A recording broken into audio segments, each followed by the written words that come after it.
Ayer, ¿estuviste ahí en la asamblea en la tarde? Sí, estuve expectante ahí de la sesión. A ver, no hubo sorpresas. Finalmente la asamblea decidió aprobar dos resoluciones, ¿fueron? Dos resoluciones. A través de la cual no se pronunció por el pedido de autorización de enjuiciamiento penal de Viviana Bonilla. Por favor, no es levantamiento de la inmunidad parlamentaria. Es pedido de autorización para vincular judicialmente a una legisladora. La legisladora no pierde la inmunidad le protege. Ni tampoco pierde su condición de legisladora. No pierde la condición de legisladora. Ella sigue siendo irresponsable, porque eso dice la normativa, de las opiniones y votos que emita en el ejercicio de su cargo. La inmunidad no pierde, es autorización para enjuiciar penalmente a Viviana Bonilla. Le devolvieron a la Corte porque consideran que no había mérito para pronunciarse por parte de la Asamblea, y el mismo caso con Rafael Correa, expresidente, y con Jorge Glass, ex vicepresidente. Virgilio Hernández está aquí con nosotros. ¿Cómo le va, ex legislador? Bienvenido.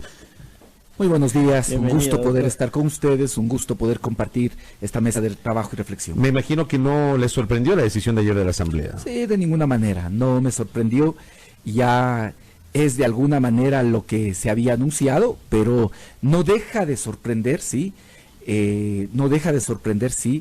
cómo ahora ya no se guarda ni siquiera las formas respecto de lo que se está haciendo cuando se sabe que se está cometiendo una inconstitucionalidad. Y esto lo digo claramente. ¿En qué se cometió inconstitucionalidad ayer, doctor? Me parece que, si no me equivoco, el artículo 83 de la Constitución es muy preciso en señalar que todos los ciudadanos, y por tanto los asambleístas, tienen que cumplir la Constitución, la ley y los mandatos de autoridad competente.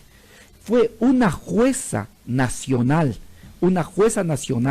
pero además una jueza de garantías penales, la que le solicitó a la Asamblea que establezca, que autorice o no el enjuiciamiento, inicial enjuiciamiento tanto de la legisladora Viviana Bonilla, como también de Rafael Correa y Jorge Glass.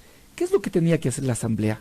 Cumplir lo que le solicita una jueza de garantías penales. Para eso está la jueza.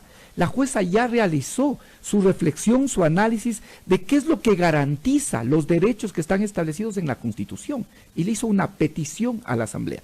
Por lo tanto, lo que la Asamblea tenía que hacer es debatir, discutir, aprobar, autorizar o no. Eso es lo que dice la Constitución de la República. Autorizar o no el enjuiciamiento para Viviana Bonilla y de igual manera para Rafael Correa y para Jorge Glass. Sin esa autorización, la justicia no debería vincularlos penalmente. Si es que existiría debido proceso, este es un requisito trascendental, fundamental de procedibilidad.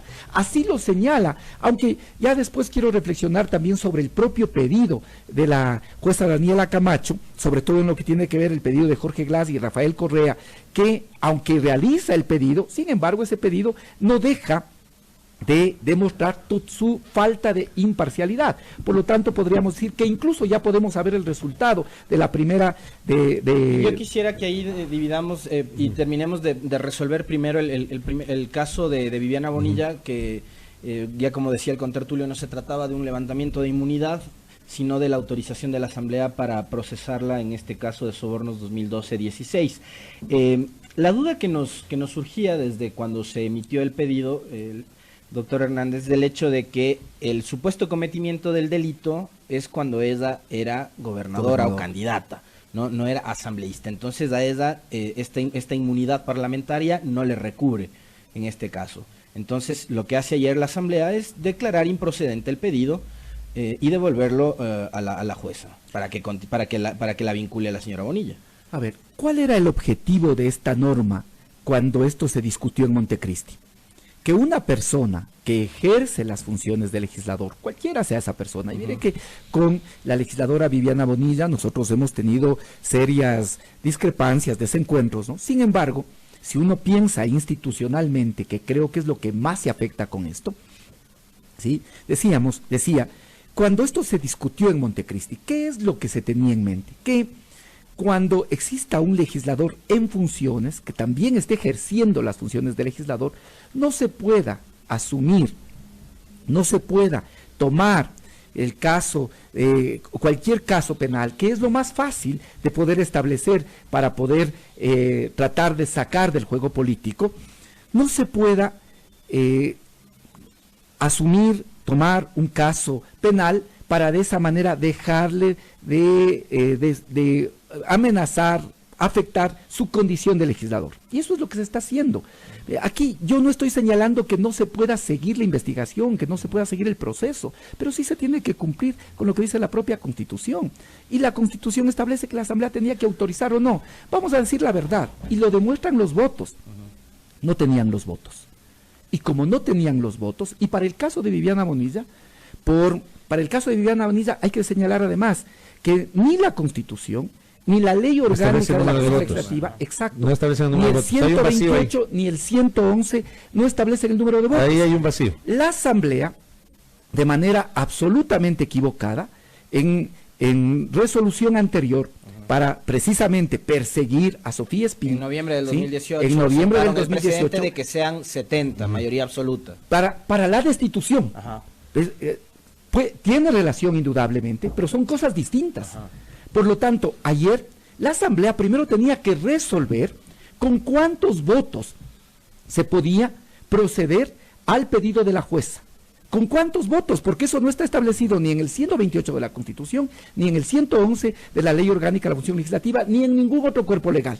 Por lo tanto, se tenía que establecer en primer lugar esto. Había el precedente de noviembre que se utilizó 70 votos para destituir a un legislador. Esto es increíble. Claro, los mismos asambleístas se pusieron por debajo del rango de un ministro. De un ministro, que requiere 92, efectivamente. Ya, había ese precedente, pero de todas maneras era una cuestión jurídica que se debía discutir. No se lo hizo, la Asamblea se declaró incompetente, ¿sí? Se declaró incompetente, y por lo tanto se dejó ahí un vicio de procedibilidad. Ahora, es inevitable hacer la comparación, porque hoy usted, doctor Hernández, defiende el principio jurídico que protege a los legisladores y que norma la obligación de la autoridad judicial de solicitar a la Asamblea Nacional una autorización previa para vincular penalmente a un legislador.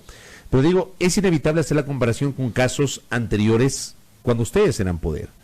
Clever Jiménez y Galo Lara, por ejemplo.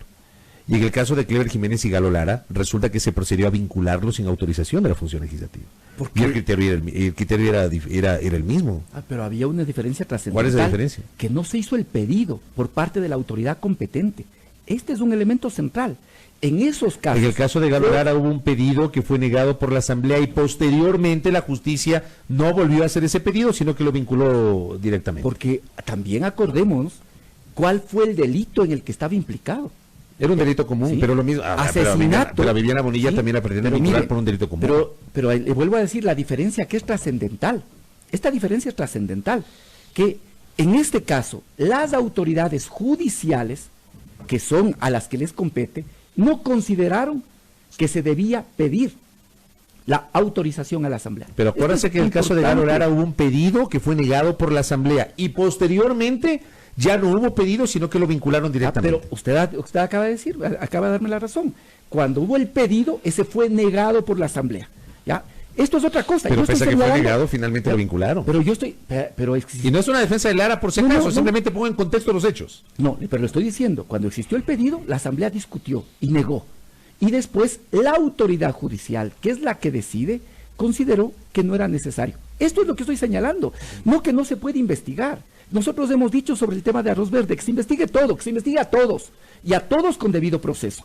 Y eso es precisamente lo que estoy recalcando, que aquí, frente a un pedido de una jueza de la Corte Nacional, una jueza además de garantías penales, no se cumplió con lo que solicitaba. Esto, si la jueza actúa conforme a la Constitución, debería decirle a la Asamblea, señores, no es lo que yo les solicité, señores, no es lo que yo le pedí, aquí les pedí que me autoricen o no. Y eso es efectivamente lo que debía hacerse. ¿Puede haber una acción judicial en contra de la Asamblea por desacato, como decía ayer el asambleísta Juan Cárdenas en su intervención? Pero es evidente que hay desacato. El artículo 282 de la Constitución, del COI. Pero eso no va a pasar. Lo que va a pasar es que la señora Camacho les va a vincular a las 3 personas y les va a investigar. Porque ya hay ese precedente también. Y ahí voy a... Mire, primero, para los amigos oyentes, ¿qué dice el 282? La persona que incumpla órdenes, prohibiciones específicas prohibiciones específicas o legalmente debidas dirigidas a ella por autoridad competente, en el marco de sus facultades legales será sancionada con pena privativa de libertad de 1 a 3 años. Puede ser que hoy se sientan absolutamente envalentonados, pero eso no significa que no hayan incurrido en desacato. Y mire, respecto del pedido, el pedido de la jueza, que si bien lo realiza la Asamblea, yo no quiero dejar de resaltar que en el caso del pedido que hace de Rafael Correa y Jorge Glass, la jueza demuestra su total falta de imparcialidad. ¿Por qué? Porque, aunque hace el pedido, mire lo que dice, en relación al artículo 120.10 de la Constitución de la República, ante un caso antecedente y por pedido de esta misma jueza de garantías penales, la actual Asamblea Nacional del Ecuador, en resolución del 15 de junio del 2018, a las 11:02 en su parte medular manifiesta: declarar improcedente y devolver el pedido realizado por la doctora Daniela Camacho. Es decir, le está diciendo, yo les estoy solicitando, porque es un requisito de procedibilidad, así lo considero, pero no se olviden que ustedes ya me contestaron esto, ¿sí? Esto en cambio, no hay ningún otro reparo para el caso de la legisladora Viviana Bonilla, y dice la Asamblea, autoríceme o no. La Asamblea no cumplió. Si existiría debido proceso, la jueza debería recibir lo que la Asamblea le envía y decir, esto yo no le solicité, y por lo tanto, de acuerdo a lo que dice la Constitución de la República, la Asamblea autorice o no. Y ahí se va a evidenciar que lo de ayer fue una maniobra porque la Asamblea no contaba con los votos. Para el caso de Viviana Bonilla, por este precedente con el que se puede vincular de noviembre del 2018, ¿sí? 70 votos para la autorización o no. ¿Usted cree que no habían 70 votos? Para autorizar. De hecho, ayer pasó algo interesante, ¿no? Y es que el bloque de los AP o ex AP, no sé cómo llamarles, liderados por José Serrano, votaron en contra. ¿Pero sigue siendo AP o no? No sé, pero están ahí las dos Carlas, está Albornoz, está Silvia Salgado, sí. Pepe Serrano. No se registraron, por eso no votaron, no. Ellos votaron no. Bueno, José Serrano nos dijo en la mañana que él ratificó aquí que no iba a respaldar eso. Porque ellos decían que revisando la votación, la figura de la inmunidad. Pero yo estuve revisando la votación y están registrados como ausentes. Acabé de revisar la votación. Entonces no se registraron. Sí, y están registrados como ausentes. Entonces, por lo tanto, yo no estuve ahí, me parece que si están registrados como ausentes, no se registraron y por lo tanto no constan en la votación, ¿sí? Entonces, ¿qué es lo que pasa? Que uno puede evidenciar que como no tenían los votos, y menos para autorizar a Rafael Correa y Jorge Glass, lo que hicieron es recurrir por este camino, que es un camino que tarde o temprano va a tener consecuencias, de señalar que no son competentes y que por lo tanto no atienden el pedido de la jueza y devuelven el pedido. Correcto. Para ir cerrando, me quedan... el tema de Correglas, ¿no? Exacto, me quedan 2 minutos y medio. Con el tema de Correglas, a ver, se los pretendería vincular por la supuesta causal de cohecho. Delito que está sancionado en el Código Orgánico Integral Penal y que es imprescriptible y que además permite sancionar en ausencia al acusado. Es decir, de esta forma, si finalmente se determina que el expresidente Correa es el responsable, allí sí quedará totalmente anulado políticamente. Es que ese es el objetivo. Ese es el objetivo. Yo creo que usted lo acaba de describir muy claramente. Anulación de política de Correa. ¿Qué es lo que está claro, ¿no? Y en estos días han circulado, y ustedes también lo han reseñado, encuestas de empresas diferentes. He podido ver la de Cedatos, la de Click, la de Perfiles de Opinión. ¿Sí? Todas, las tres, coinciden que más o menos, el 80% de ecuatorianos no creen en la gestión del gobierno de Lenín Moreno, no creen en la palabra de Lenín Moreno, e incluso la de Click señala que al 78% de ecuatorianos ni siquiera ya le agrada como persona. Y además dicen otras cosas importantes. Por ejemplo, reseño de memoria, lo de Click. El 93% de ecuatorianos cree que la corrupción ha aumentado. El 80% de ecuatorianos ve que ha disminuido la obra pública, ha disminuido la construcción de escuelas. Pero lo que se ha encontrado como evidencias por parte de la Fiscalía que han provocado este pedido de vinculación de Correa. La propia publicación en redes sociales de esta semana del expresidente Correa, donde él muestra documentos en los que SP hace una contribución de $380. ¿Qué significa eso, doctor? Sí, solo quiero terminar esta primera reflexión y enseguida voy a lo que ustedes me dicen. Entonces, ¿qué demuestra esto? Que hay un gobierno que cada día más se deteriora. Y no solo ese gobierno, se deteriora esta alianza que sostiene ese gobierno, la alianza AP, ahora creo, pero también con el beneplácito del Partido Social Cristiano. Frente a esto, es necesario detener, en cambio, el crecimiento y la afirmación que todos los días tenía Rafael Correa, y por eso está buscando vincularlo penalmente. Que respecto de lo que ustedes dicen, mire, ¿qué es lo que ahora el presidente Rafael Correa ha señalado? Que se hacía, que por acuerdo de quienes trabajaban en la presidencia, se entregaba parte de su sueldo para cumplir, precisamente para poder cumplir con pedidos que podían llegar a la presidencia y que no podían ser atendidos con recursos del erario nacional. Si peticiones, por ejemplo, para ayudas, para medicamentos, para distintas cosas de esta naturaleza. Entonces, ¿qué es lo que dice el presidente? Yo mismo contribuía para ese fondo, ¿sí? Esto es lo que está señalando. Y por lo tanto, eso más bien lo que demuestra es el compromiso que tenía, no solo con el movimiento, al movimiento al cual no dejó de contribuir. Creo que es otra de las cosas que se sataniza. Si los movimientos no se financian con el aporte de sus militantes, ¿cómo quieren que se financie? Entonces, contribuía, pero también hay un había fondo partidario contribución. que entrega el CNE. Pero el fondo partidario tiene unos fines específicos. El fondo partidario tiene unos fines específicos. No es que del fondo partidario uno pueda atender, por ejemplo, el pedido de medicinas. Pero también que puedan con hacer esa los publicación militantes. uno entiende que la señora Martínez sí llevaba las cuentas de algo. Pero el presidente lo ha dicho, se le entregaba porque ella era la responsable de esas contribuciones que se hacían para precisamente poder cumplir con estos fines que no estaban determinados o que no pueden utilizarse recursos públicos. Y después la señora Martínez era la recaudadora de dineros que iban a una organización política y después la señora fue jueza constitucional. ¿Con qué imparcialidad? Usted hace un momento cuestionaba la falta de imparcialidad de la jueza Camacho.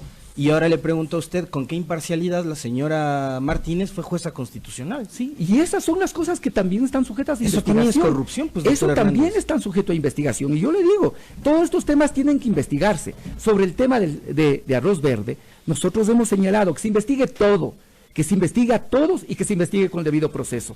Ya algunas, y lo puedo hacer público porque así lo han hecho estas personas, ¿sí? Por ejemplo, a la asambleísta Doris Solís, se le señala que se le ha entregado recursos y ella en su comparecencia a la fiscalía demostró que cuando se dice que se le entregó recursos estaba en China, estaba cumpliendo una delegación en China.